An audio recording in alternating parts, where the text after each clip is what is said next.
guys? Jared here, the Fort Historian, coming at you with another video from Century Antiques here in Grand Rapids, Michigan. Give them a like on Facebook. They are doing some awesome stuff. What I have here in my hands is something that I saw last time I was here. Did a little bit of research on it, and I found it very fascinating. So what we have is what some would categorize as a fraternal sword.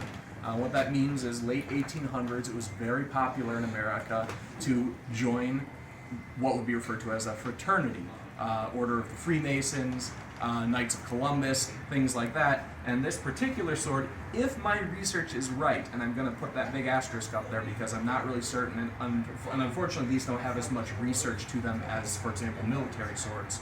But I believe this is an Order of Oddfellows sword, which is fairly fascinating too. It has some beautiful details up here on the scabbard, which you can see here.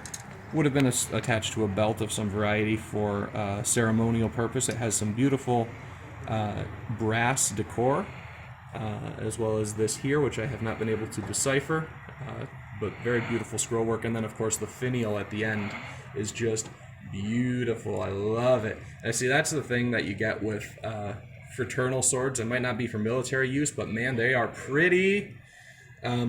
Back is fairly straightforward with the decor on it. But let's go ahead and pull this guy out. Oh, before I forget, I love the pommel.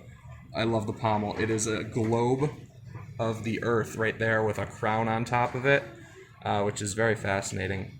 I'm sure there's some symbology behind it. I don't know what it is, but I just like the concept.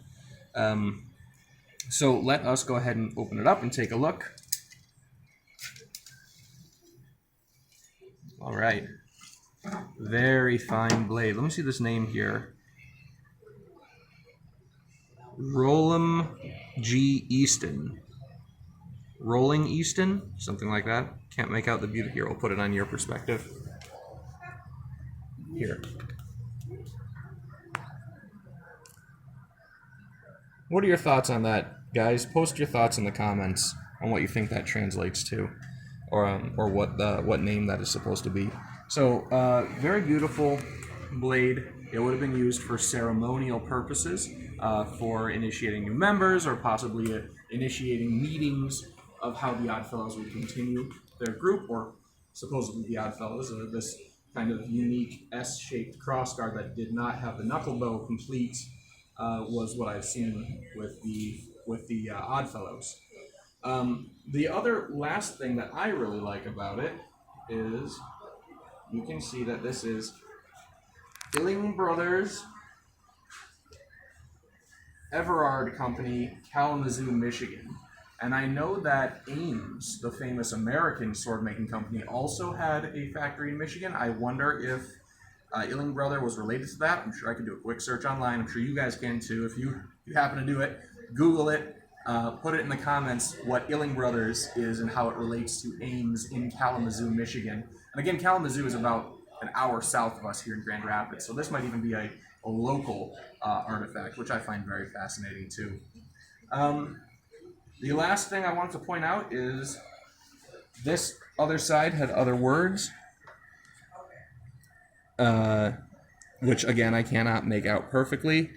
Please post in the comments what you think it is. It almost looks like Autinche Militant. I wonder if it's French, which is something I don't have much familiarity with. So, in any case, beautiful artifact here at Century Antiques in Grand Rapids, Michigan. Thank you guys for joining me, and we will see you guys next time.